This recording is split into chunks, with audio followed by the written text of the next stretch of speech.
I want to begin this series by confronting head-on a paradigm that I believe has eaten deep into the fabric of society and gone unquestioned for too long. It is the notion that we must do something about our weaknesses. And it pervades every aspect of society.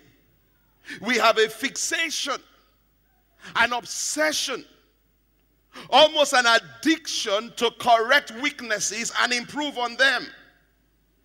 In every aspect of society, in the world of business, managers spend most of their time working with their weakest performers. In fact, management systems are designed to highlight mistakes. In the world of education, teachers draw attention to a student's lowest grades, not his highest grades. A student is encouraged to do more work, take extra classes in subjects where they perform the least.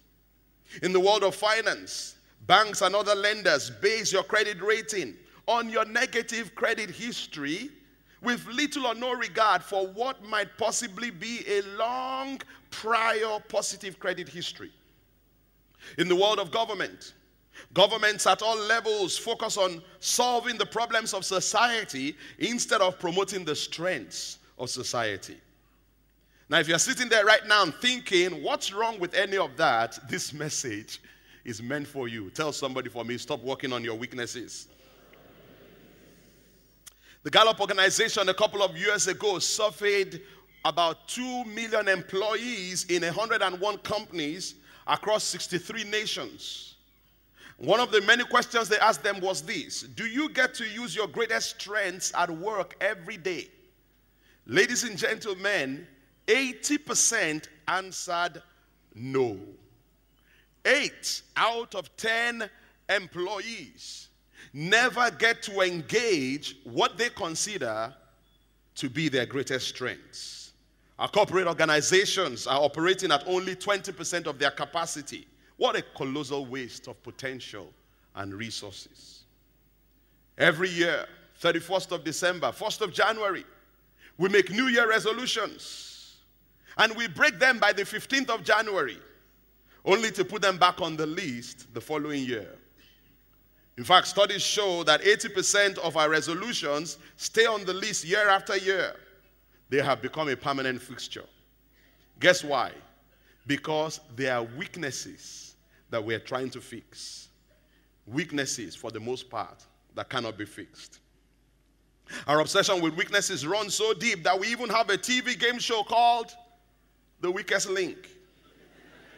Hence, we have conditioned the minds of millions to look for weaknesses rather than strengths, to focus on weaknesses rather than celebrate strengths. I've come to discover, ladies and gentlemen, that false practices are the result of false paradigms. False ways of life are the result of false worldviews. Faulty action is birthed out of faulty thinking.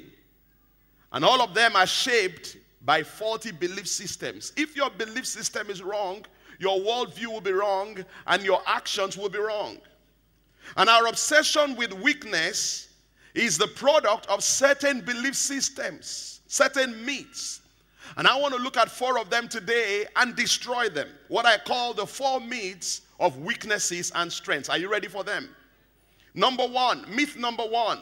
When we correct our weaknesses, everything will be all right. We have this notion, we have this idea that if we're able to correct our weaknesses, then we'll be fine. This myth says if we fix a weakness in an individual, that individual will be stronger. If we fix a weakness in an organization, that organization will become stronger. So there are people who specialize in troubleshooting. We call them consultants. They come into your organization to help you isolate and locate the weaknesses. Now, follow that pattern of thinking through, and what do you have? It's the conclusion that if we can remove all weaknesses, then everything will be perfect. Now, we all know that that is not true.